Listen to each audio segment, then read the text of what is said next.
Have you ever met someone and felt that something was off, but you could not explain why? Maybe their smile looked friendly, but their energy felt tense.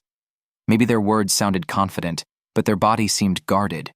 Maybe someone promised they were fine, but everything about their face said they were not. Or maybe, after trusting the wrong person, you looked back and thought, the signs were there. How did I miss them? Patrick King's Read. People Like a Book is built around a powerful idea. Reading people is not magic. It is not a mysterious gift. It is a skill.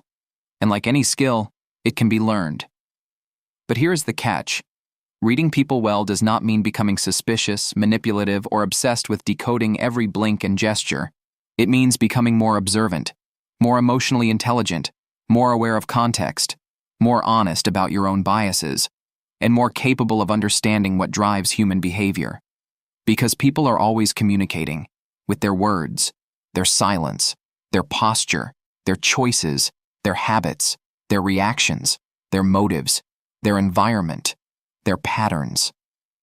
The question is not whether people reveal themselves. They do. The real question is whether you know how to notice.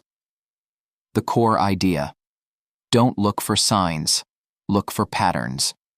One of the biggest mistakes people make when trying to read others is looking for isolated signs.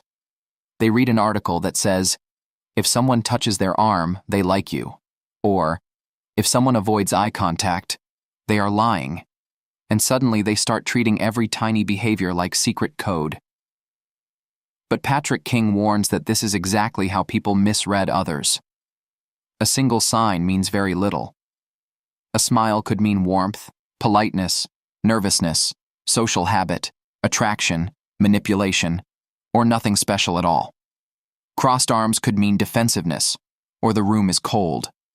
Eye contact could mean confidence, or training, culture, pressure, flirting, or performance. A person being quiet could mean they are hiding something, or they are tired, introverted, thoughtful, anxious, respectful, or simply not interested. So the real skill is not collecting tells. The real skill is understanding patterns. How does this person normally behave? How do they behave around different people? What changes when they are stressed? What do they repeat? What motivates them? What do their actions reveal over time? King's key point is simple. Analysis requires data, not a single datum. In other words, do not read people like a fortune cookie. Read them like a researcher. Start by reading yourself. Before you can read other people clearly, you have to understand the filter you are looking through. Because we do not see people objectively. We see them through our own fears, hopes, assumptions, values, past experiences, and emotional needs. Maybe you trust charming people too quickly because you want to be liked. Maybe you assume quiet people are judging you because you are insecure. Maybe you mistake confidence for competence because you admire status. Maybe you ignore red flags because you want the relationship, deal, or friendship to work. King reminds us that the brain is not a perfect truth machine. It is a survival machine. It is designed to make quick judgments, protect us from danger, and simplify complexity. That is useful, but it also makes us biased. So the first step in people reading is self-reading. Ask yourself, what do I want to be true about this person? What am I afraid might be true? What kind of people do I automatically trust? What kind of people do I automatically judge? Am I reacting to them or to someone from my past? What story am I adding that the evidence has not proven yet? This matters because if you do not know your own bias, you will confuse projection with perception. You will think you are reading them, but really, you are reading yourself. Motivation, the engine behind behavior. Once you clear your own lens, King says the next step is understanding motivation, because behavior usually has a reason. People do not always know their own motives clearly, and they do not always admit them honestly. But most actions are still driven by some kind of internal reward, fear, need, or protection. This is why one of the oldest investigative questions is still useful. Who benefits? Or more broadly, what does this person gain from acting this way? What pain are they trying to avoid? What pleasure are they seeking? What identity are they protecting? What need are they trying to meet? King introduces several motivation models that help us understand human behavior. The pleasure principle: avoid pain, seek reward. One basic human rule is that people move toward pleasure and away from pain. But here is the important part. People are often more motivated to avoid pain than to gain pleasure. A person may stay in a bad job because the fear of uncertainty feels worse than the discomfort of staying. Someone may avoid an honest conversation because the pain of conflict feels greater than the reward of clarity. A student may procrastinate because avoiding the anxiety of starting feels better in the moment than the long-term reward of finishing. A person may lie, not because they are evil, but because the immediate pain of shame, punishment, or rejection feels unbearable. This does not excuse harmful behavior, but it helps explain it. When you want to understand someone, ask, what pain are they avoiding? What reward are they chasing? And what do they believe will happen if they do not act this way? That last part matters because people respond not only to reality, but to their perception of reality. Someone may act defensive even when you are not attacking them because they perceive judgment. Someone may chase approval even when they are already respected because they perceive themselves as not enough. People are driven by the world as they feel it, not always by the world as it is. Maslow's pyramid. What need are they trying to meet? Another helpful model is Maslow's hierarchy of needs. The idea is that humans are motivated by different levels of need: physical survival, safety, love and belonging, self-esteem, self-actualization. When a lower need feels threatened, it often takes priority. A person worried about money may not care about creative fulfillment right now. Someone who feels socially rejected may act needy, guarded, jealous, or desperate for approval. Someone whose self-esteem is fragile may exaggerate achievements, avoid criticism, or compete constantly. Someone who feels safe and loved may be more open to growth, purpose, and contribution. So when reading people, do not only ask, what are they doing? Ask, what need are they trying to satisfy? A lot of confusing behavior becomes clearer when you understand the need underneath it. Ego defense. The mind protects its self-image. One of the strongest human motivations is protecting the ego. The ego does not like feeling wrong, weak, guilty, rejected, inferior, or exposed. So when reality threatens our self-image, the mind often bends reality to protect us. King discusses common defense mechanisms such as denial, rationalization, projection, displacement, repression, regression, and reaction formation. These sound technical, but you see them every day. Denial says, this is not happening. Rationalization says, I only did that because I had no choice. Projection says, I am not angry. You are angry. Displacement says, I cannot confront my boss, so I will snap at my family. Reaction formation says, I will act like I hate what I secretly want. When ego defense is active, logic may not work immediately. The person is not just discussing facts. They are protecting identity. This is why some conversations become irrational so quickly. You are not only talking to the person's reasoning mind, you may be talking to the part of them that feels threatened. So instead of thinking, why are they being so unreasonable? Ask, what self-image are they trying to protect? That question makes you calmer, sharper, and less reactive. Body language.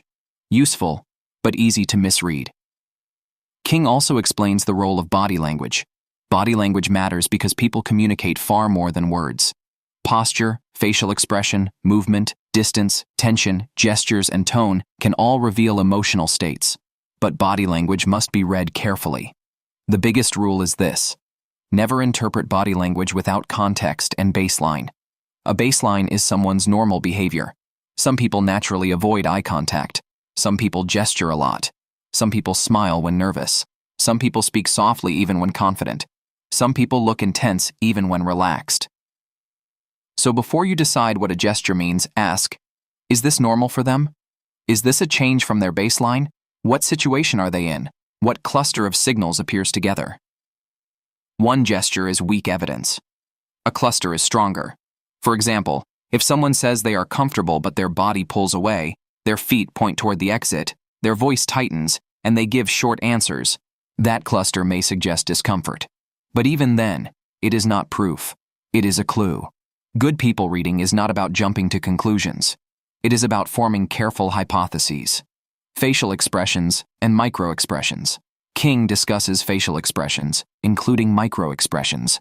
Very quick, often unconscious flashes of emotion. Psychologist Paul Ekman identified several basic emotions that tend to appear across cultures, such as happiness, sadness, anger, fear, disgust, and surprise.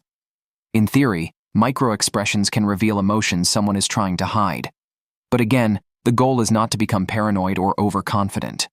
A flash of anger may mean anger, but it may be anger at themselves, at the situation, at a memory, or at something unrelated.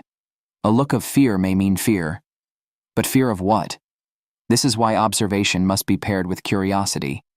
Instead of assuming, you might gently ask, "Did something about that feel uncomfortable? You seemed unsure when that came up. Is there more to it? I may be wrong, but I noticed a shift. What are you thinking?" Reading people is most ethical when it helps create better understanding, not when it becomes a weapon. Body expansion and contraction. One useful body language pattern is expansion versus contraction. When people feel relaxed, confident, or safe, their bodies often open up. They take up more space. Their shoulders relax. Their gestures become smoother. Their breathing becomes easier. Their posture looks less guarded. When people feel anxious, threatened, ashamed, or defensive, they may contract. They fold inward.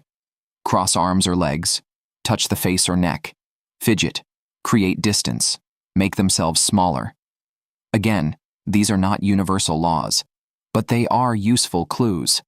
A person's body often reveals whether they are moving toward the moment or protecting themselves from it.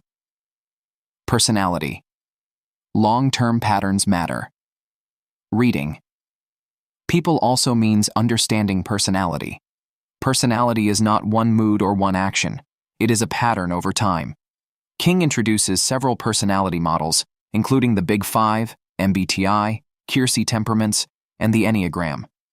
Some models are more scientifically respected than others, and some are more popular than precise. But they can still help by giving us language for differences. The most useful and widely respected model he discusses is the Big Five, often remembered as OCEAN: openness, conscientiousness, extroversion, agreeableness, neuroticism. These traits help you understand how people tend to move through life. Openness. High openness often means curiosity, imagination, flexibility, and interest in new ideas. Low openness may mean practicality, tradition, routine, and preference for the familiar. Conscientiousness. High conscientiousness suggests discipline, organization, responsibility, and follow-through. Low conscientiousness may show up as spontaneity, flexibility, disorganization, or inconsistency. Extroversion. Extroverts gain energy from social interaction and external stimulation. Introverts may prefer solitude, depth, quiet, or smaller groups. Agreeableness. High agreeableness suggests warmth, cooperation, empathy, and conflict avoidance. Low agreeableness may show up as bluntness, competitiveness, skepticism, or independence. Neuroticism. High neuroticism means stronger emotional sensitivity, anxiety, mood swings, or stress reactivity. Low neuroticism suggests emotional stability and calm under pressure. These traits are not boxes, they are spectrums. The goal is not to label people forever. It is to understand their tendencies so you can communicate with them more wisely.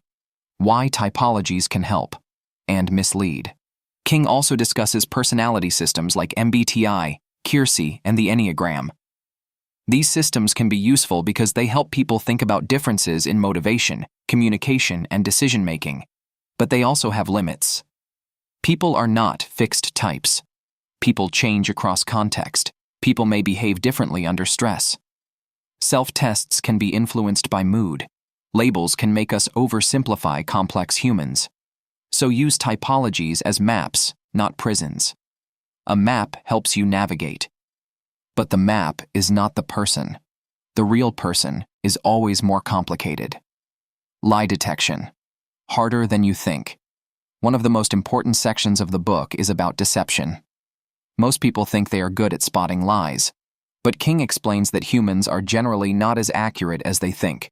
The popular signs of lying are often unreliable. Avoiding eye contact does not automatically mean someone is lying. Looking nervous does not prove dishonesty. Speaking confidently does not prove truth. Fidgeting may mean anxiety, not deception. So instead of trying to catch one magic signal, focus on the conversation and the mental effort required to maintain a lie. Lies often require more cognitive load than truth. A liar may need to remember what they said, keep details consistent, manage emotion, and adjust the story under pressure. That is why useful strategies include asking open-ended questions, listening for inconsistencies, letting silence do some work, asking unexpected follow-up questions, watching whether emotion matches content, noticing delays, over-explaining, or sudden changes in detail. But even then, be humble. You are not a human lie detector. At best, you are gathering clues. The goal is not to accuse quickly. The goal is to slow down, observe carefully, and ask better questions. The power of silence. One of the most underrated tools in people reading is silence. When you rush to fill every gap, you control the conversation too much. But when you stay calm and allow silence, people often reveal more. They add details, they clarify, they correct themselves, they show discomfort, they expose priorities, they volunteer information you never directly asked for. Silence gives the other person space to show you who they are. This works in interviews, negotiations, difficult conversations, dating, friendship, and conflict.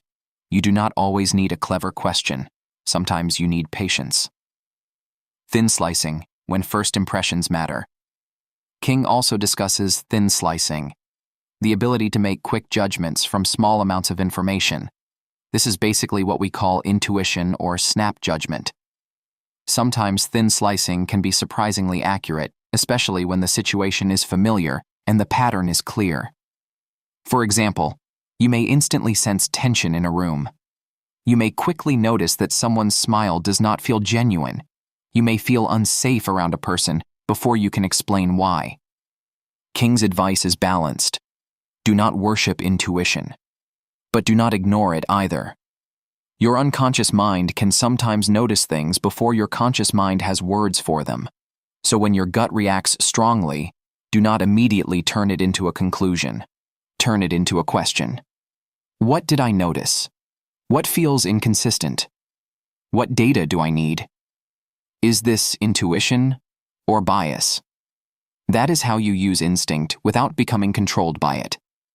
Words reveal values. Another powerful way to read people is to listen carefully to their words, not just what they say, but how they say it.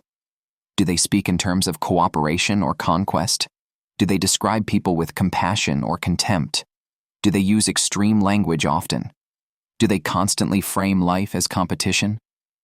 Do they speak about past partners, co-workers, or friends with total blame? Do they use complex words to clarify or to impress?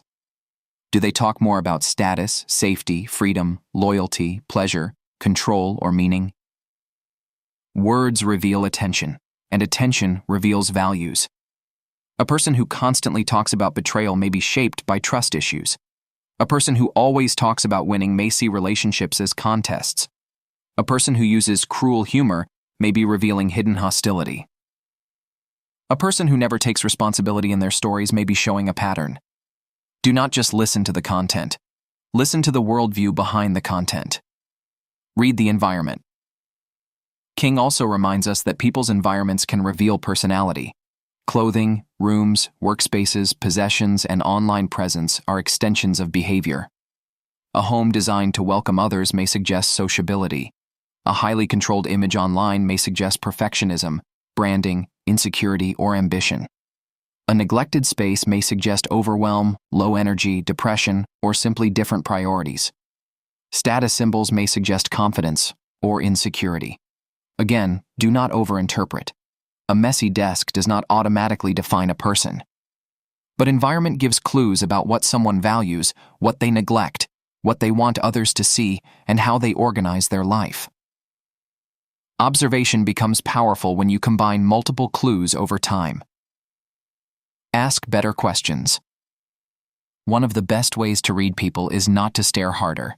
It is to ask better questions. Hypothetical questions can reveal values and desires. What would you do if money were not an issue? What kind of life would feel successful to you? What do you admire most in people? What makes you lose respect for someone? What would you do if you had 1 year to change your life? What kind of problem do you enjoy solving? What do you never want to experience again? People's answers reveal their motives, fears, identity, and priorities. But listen not only to the answer. Listen to what excites them, what makes them uncomfortable, what they avoid, what they repeat, what they justify, what they laugh off, what they cannot stop explaining. Often, the emotional tone reveals more than the literal answer. How to read people ethically. This book can easily be misunderstood as a manual for manipulation, but the healthiest way to use it is for empathy, boundaries, and better communication. Reading people should help you understand others more accurately, avoid obvious red flags, communicate with more empathy, notice discomfort before it becomes conflict, protect yourself from dishonesty, build trust, choose better relationships, lead people more wisely. It should not be used to control, exploit, embarrass, or dominate. The more skilled you become at noticing people, the more responsibility you have to use that awareness with care. Because people are not puzzles to conquer, they are humans to understand. How to practice people reading in real life. Here is the practical framework. 1. Check your own bias first. Before judging someone, ask, what am I assuming? What do I want to be true? What past experience might I be projecting? 2. Establish the baseline. Observe how they normally act. How do they speak, smile, move, respond, and interact when relaxed? 3. Look for deviations. A sudden change from baseline matters more than a generic sign. Did their energy shift? Did they become more guarded? Did their tone change? Did they avoid a topic? Did they suddenly over-explain? 4. Look for clusters. One clue is weak. Multiple clues pointing in the same direction are stronger. Words, body language, tone, timing, context, and motivation should be read together. 5. Ask what need or motive is active. Are they seeking safety, approval, control, status, belonging, pleasure, or escape from pain? 6. Stay curious. Do not rush to label. Use observations to ask better questions, not to declare final judgments. 7. Track patterns over time. Character is revealed through repeated behavior. Anyone can perform once. Patterns tell the truth. Final takeaway. People are not mysteries. They are patterns. Read People like a book is a reminder that human behavior is not random. People reveal themselves constantly through motivation, language, body movement, emotional reactions, habits, environments, and repeated patterns. But to read them well, you must slow down. You must stop chasing easy signs and start collecting real context. You must understand your own biases before judging someone else's behavior. You must look at motives, not just actions. You must listen to words, but also notice what the body, tone, and patterns are saying. And most importantly, you must remember that reading people is not about becoming suspicious. It is about becoming awake. Awake to what people need. Awake to what they fear. Awake to what they value. Awake to what they protect.